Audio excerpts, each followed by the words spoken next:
um, relationships is always the one thing that people try to talk to me about.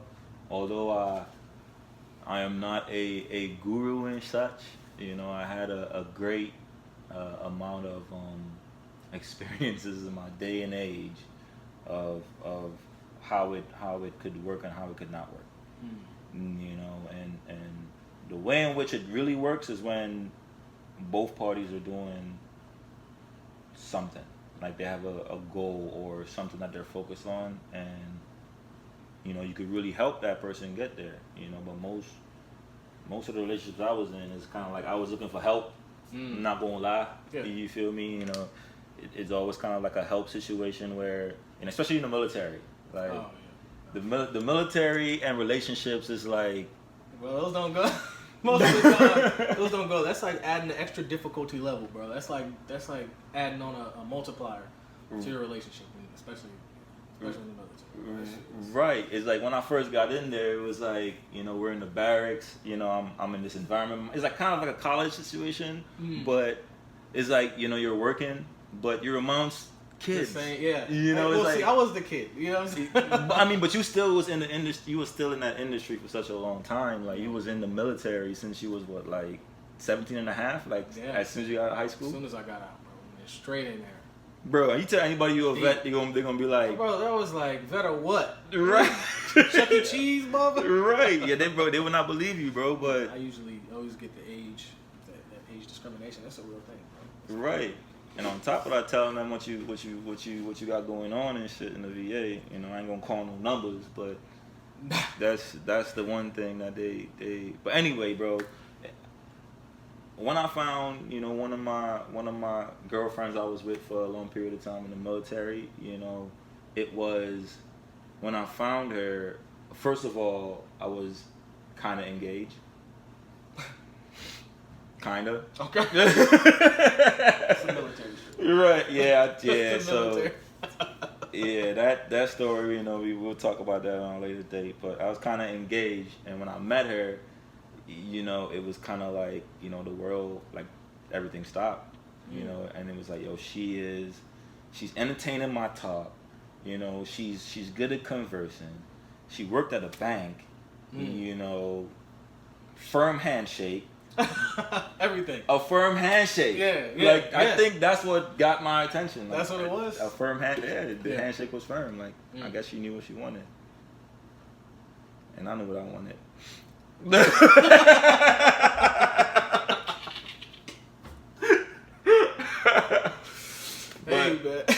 But I mean, I got with her, and it was good. That life was a great life, but it was too much of a dependency type lifestyle. I depended on her for a lot of things, and she depended on me for a lot of things because she was quite a rookie in her actions. But I learned that it was mutually beneficial. You're right. It was mutually beneficial. I learned that when you're too comfortable in something, you almost always find a way to fuck up. Unfortunately. Yeah, because comfort, once you're in that place of comfort, then you want to play with it. You kind of want to see what else you can do. Right. You always want to push that limit. You always want to test those boundaries. Right.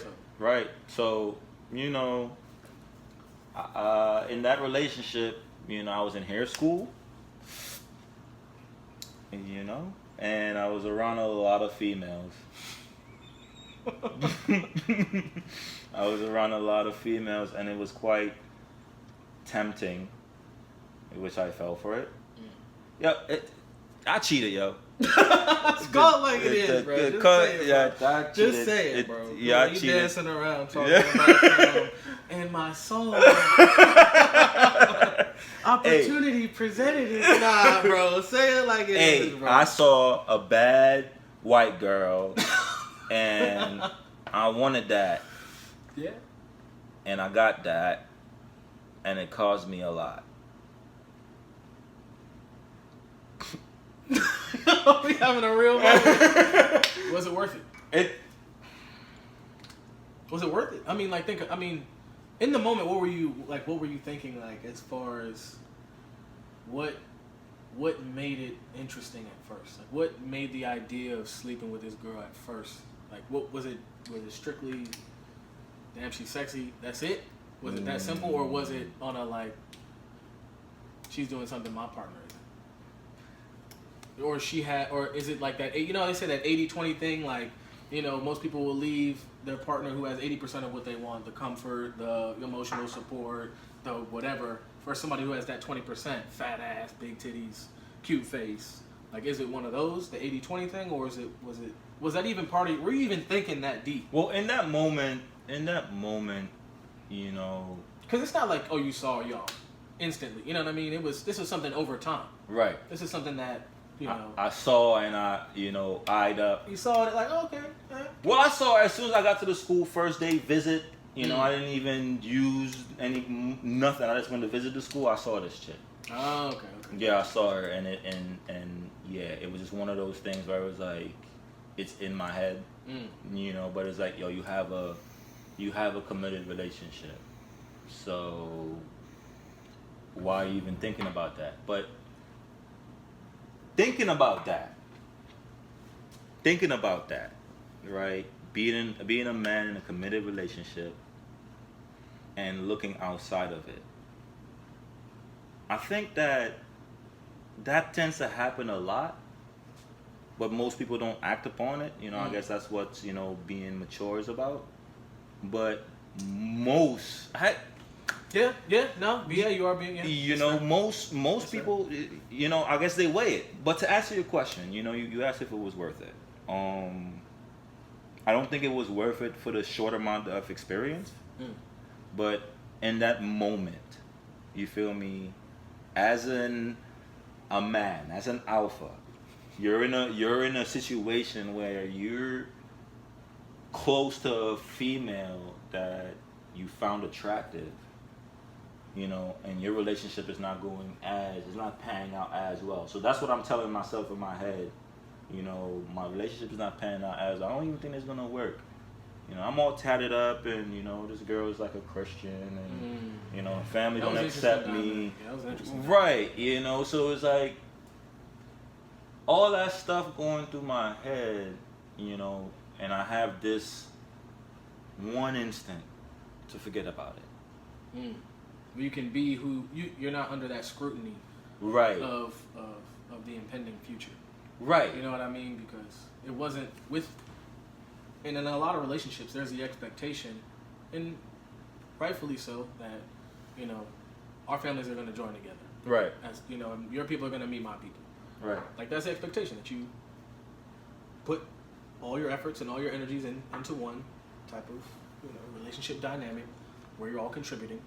Right. And your families are sharing experiences together. At the end all be all, you know, you want the family reunion, you want everybody gathering together on Christmas, you want those things. I don't think my family is functional enough to You see what I'm saying? and so that is I don't think my family, yeah. And that you know, that goes into it. You know what I'm saying? That's right. I think that's part of the deeper level of what leads to that, you know, that moment of now you're cheating. Right. There's a lot of things that happen way before that, you know. Right. Whether it's something you had going on internal, she had going on internal, but once you're to that point where you're actually cheating, so many things have happened up until that point. So many checks and balances have gone on inside your mind. It wasn't, you know, as simple as she's sexier than my girl, I'm going to smash. Right. You know what I'm saying? It's not that rudimentary.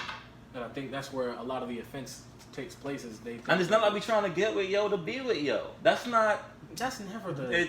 You know, I think. Bro, that's never. Because if you want to be with somebody else, you will break up with whoever you with to go be with them. If you want to be with somebody, right? If you really want to be with somebody, you will break up with whoever you with and go and be with them. But if you want to just get this out of your system, whatever it is at the time that you think you need, because obviously you get to a point where you grow out of it. You're like, right. I'm not gonna cheat. I get it. I already know what's there. Right. But when you're in that phase where you feel like that can give you something, it's one of those things where it's like you're just going to scratch an itch more than it is. Eventually, it's exactly. a strong possibility that it may have. Regardless if you talk to your spouse or your other, or your partner or your mistress or your whatever you want to call them, regardless of who you know, if you explain that to them, like, you know, I'm getting these urges to do this. Can you even bring up something like that if you're in a committed relationship? You should be able to, and that's one of the hardest things that even now in relationships, it's like, how do you establish that we need to find a way to say, hey, we're gonna turn off our emotions to what we're saying right now because I got to get this out. Right. And if I don't get this out, then I'm gonna go do something that may cause you to go do something, or I'm gonna start acting away. Because as soon as you feel like you have something you need to say but you can't say it, now you're no longer the person that your partner signed up to be with. Because they liked everything about you. Because in the beginning, it was like you can say whatever the fuck you want to them. Yeah, I'm into this, this, and this. You know what I'm saying? You didn't really have to put on too much of a show if you're doing it the right way. So once you get to a place where it's like, okay, I'm unhappy with this, or I don't like this about you, or I don't, how do you? A lot of people have that struggle with how do I say that to them without offending or getting a reaction. Now they're taking it the wrong way, or now they're viewing it as I don't like them, or they're somebody else. Automatically, if that's what a lot of people jump to is like, you don't like something about me, you must like somebody else. Then that's how that's how a lot of insecurities play on people. Right. It's that part right there. As soon as you say you don't like something or you want something to change, a lot of people take it the wrong way, and I think that's what keeps us from being honest. Because cheating stems from a lack of communication and a lack of honesty. And a lack of honesty. That's where that's what it is. A lack of honesty, and I guess a lack of honesty. Well, let's talk about. All right, since we're on the topic of relationship and cheating, let's talk about the male female dynamic of cheating, right? And is there a difference? Is there a difference? That's the first thing. Is there a difference now that we are living in the what's the for lack of better terms, the WAP age, and most females think that this is okay to show their sexuality in this way because we're taking back ownership of ourselves, while it is a stand up for righteousness. You're still offending the same people or partners that we need each other, like male, female, we need each other, but I feel like we're at a war with each other because now it's like, come get this, and that's all in a reply from what men have been doing in rap videos and music and stuff like that for such a long time, where they've been treating females lesser than their worth, right? But I think that's where we have came to that from the whole men cheat because it's just we're trying to get some cheeks, and that's it. It's not like we just want to keep going back to this person.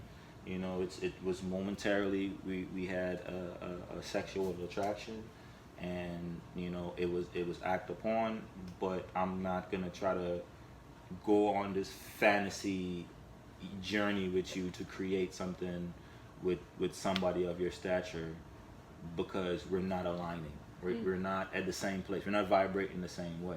We may be vibrating the same way sexually, and that happened, but I'm going back here. You feel me? That's pretty much the logic that most males have. Yeah. Whereas with females, it's like, when they come to the point of cheating, is that they're getting ill-treated in some kind of way, or the person is not showing them, their love languages, what they're asking for in their relationship, or they feel like inferior, and they feel like somebody else, like another man, could make them feel that belonging level, or they feel like they need to help someone. Yep. That's the biggest one. That is a huge That's the one. biggest one. That's what I took from Jada. The Will and Jada situation. Like, Will Smith is perfect. More or less in every on a humanistic plane. This guy is perfect. That's what most people. You feel me? That's how most people. Within his flaws. Right. For all intents and purposes. Right. He has shown the world that he will outwork you. I will outread you. I will outlearn you, and I will come back and teach you this with love. And you don't gotta pay me nothing at all. I'll do it for you and do it for me. Right, but you know, he still was put in a situation that, you know, a regular person isn't. Like, he is not regular. This guy is not regular. And that's what, when that happened, I think that also shifted the culture a lot, because a lot of dudes were like, well, if it can happen to Will Smith, it can happen to So I'm gonna have my harem. Exactly. So that was a big shift in the culture I noticed. You know, off the rip. Like, everybody, all my boys were like, bro, if this can happen to Will, I know my girl cheated. Or at least have a really great insurance. That's what I call it. I call it a great insurance policy. You know, that's the one that the guy does not know about, but you are investing a good amount of your time and cost averaging it, you know, to get a return in the future, given you decide to do your own thing. You know, I feel like every female has that within a friend or within whatever they call it friends. You know, I mean, that's how every friend is a friend till it's time for a boyfriend. You know what I'm saying? Right. And that's pretty much. That's a good way to put it. That's pretty much. Every friend is a friend until it's time for that person to make a move on a boyfriend. Yeah, right. I mean, that's pretty much. But that's how it is across the. I mean, now I'm not. There are nuances where we have, you know, childhood friendships with these girls or whatever, and it's never. It's not a thing. Sexual. There's no sexual dynamic. Right. Like, that is a thing. There's many times I slept with like some of my female friends and not do anything at all. Yeah. And some of I'm talking to some of my, you know, friends about it. They're like, huh? You ain't what?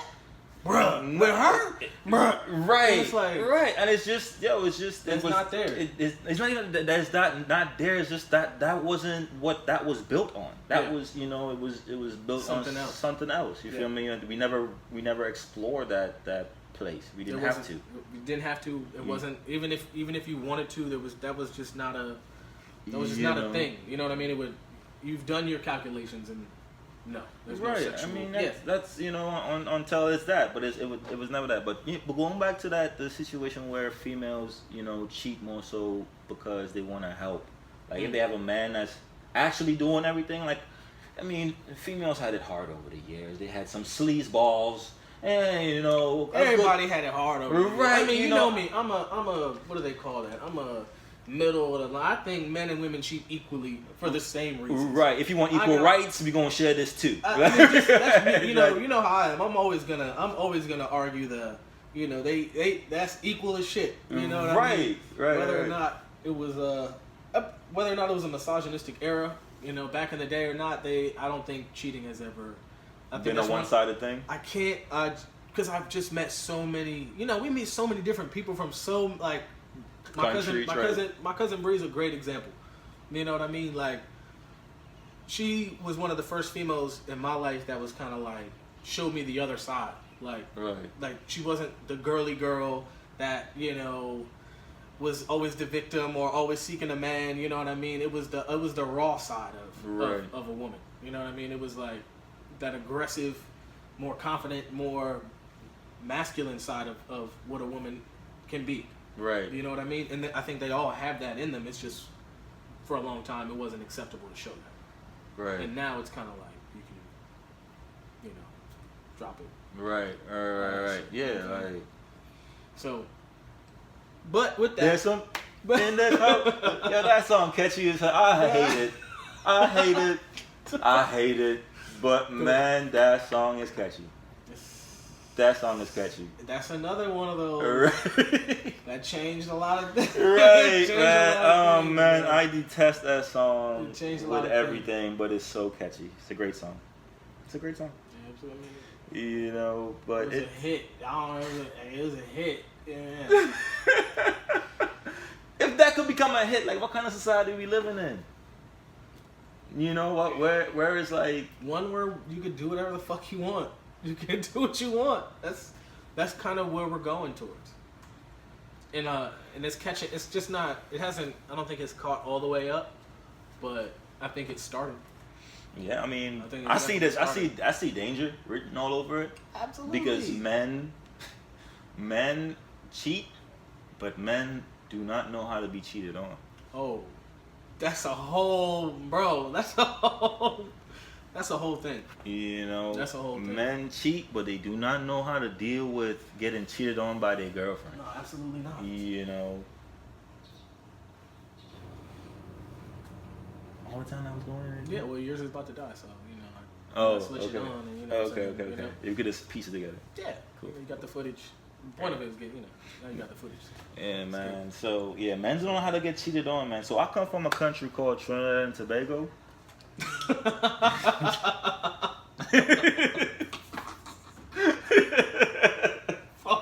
And them guys over there, they are interesting, you know, cause quite stoic bunch, and they love women. Do myself. That's why, you know, I got my trade in the beauty industry. I want to be around women all the time, man. Come on. It's easy. That's the most logical thing. How can you love females and not want to be a hairdresser? You playing in their hair all day long? Bro, because that's seen as, you know, soft. That's seen as, you know, feminine. It's seen soft? Yeah, bro. That's what they say. That's the...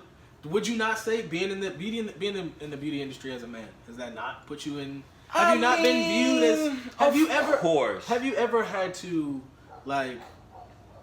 You know, play into, like, that's something that, you know, the beauty industry is, as far as men are concerned, dominated by homosexual men, gay men. Right. Like, now, it's trans, but it didn't start that way. You know, if you look back in time, you know, especially on film, it was men in suits that was doing the makeup, you know, and the hair, because you know, females wasn't allowed on stage. You know, they were at home. You know, beside the actors and the supporting, you know, team and stuff like that, it started on that. So I think with the transition between, like, you know, homosexuality and, you know, drag queen and stuff like that, you know, the new form of beauty, you know, is getting taken over by that crowd because they do it better. What can I say, yo? They do it better. They're more passionate about it. They do it better. You know, so you would look at the celebrity world and you would see most, you know, celebrities have, you know, is either, you know, a guy doing their hair that's, you know, either, you know, gay or straight, but, you know, show the traits, whatever. You know, they trust more gay guys to do their hair because they do it better. You know, I do it well. You know, but in comparison to someone that's like really in it and they could do the makeup on themselves and market themselves, you're not going to see me with a full, you know, face of makeup showing you a tutorial how to put on lipstick and eyeshadow. Like, you're not going to catch me doing that. I'm sorry. That's not your thing. It's not me. I mean, that's not how you do it. You know, but nothing wrong with it. I mean, of course, you know, but for those who can do that, it's a blessing. Right, they grab the market.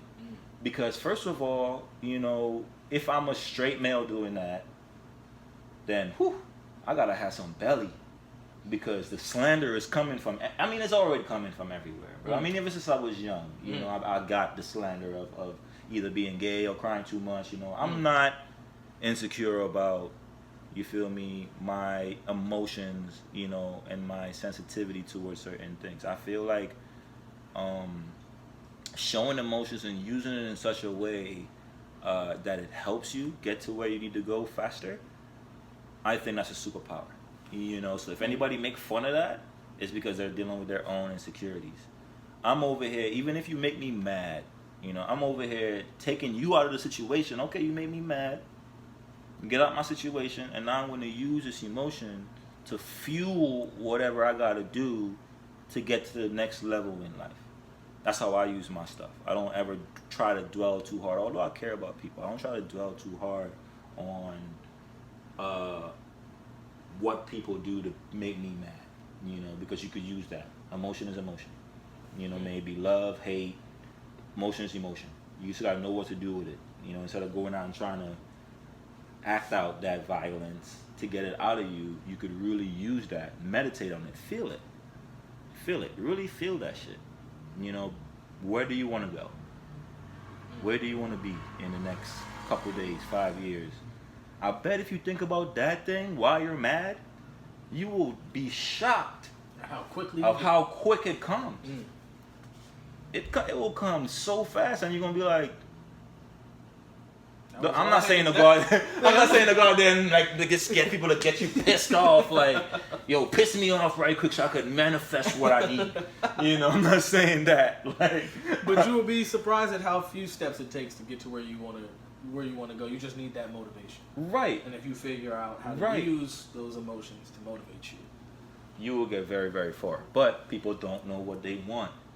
So what do they put back into that slot? The person that made them mad. Yeah. Now I'm gonna do something to make this person Upset. even more upset. Mm-hmm. You feel me? That's where you put all that motivation. And you will find a creative ass way to do it.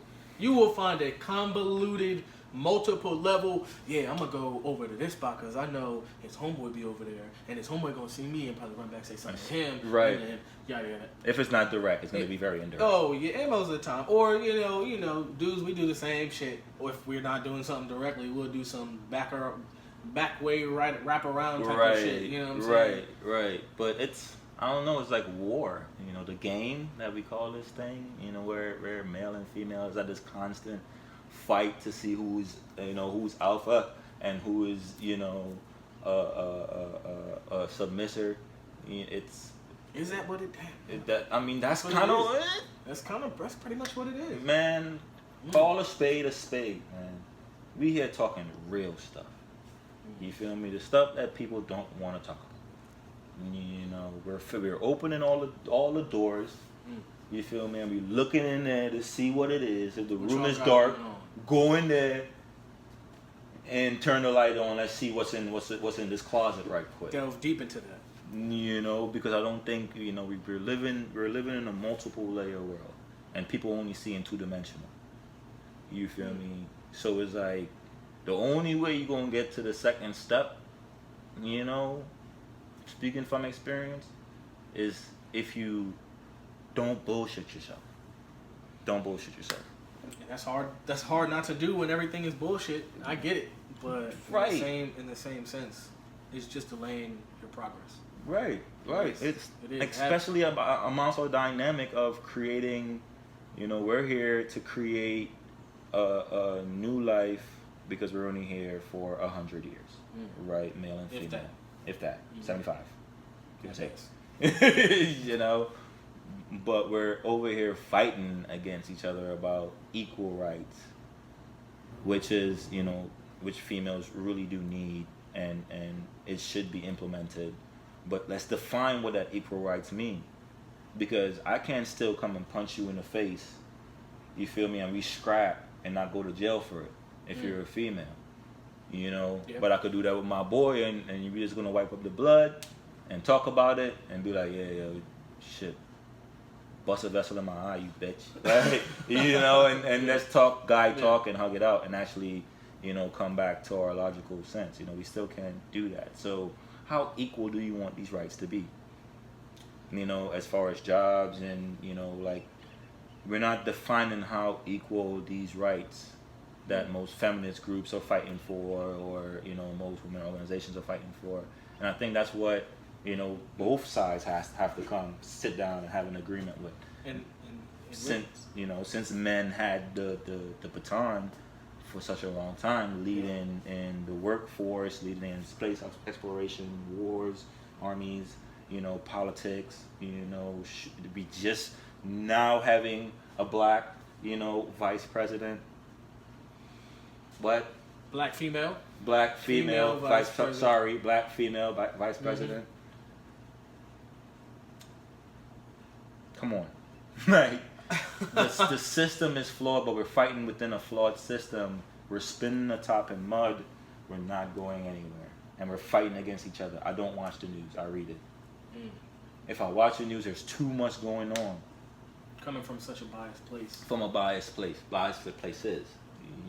So we want relationships. We don't want to be lonely. We want all these things, but we don't want to face ourselves. We don't want to face who we are, to know who we are, to present ourselves to this person. Because my saying is, you can't live on love. It's a great feeling. It's awesome.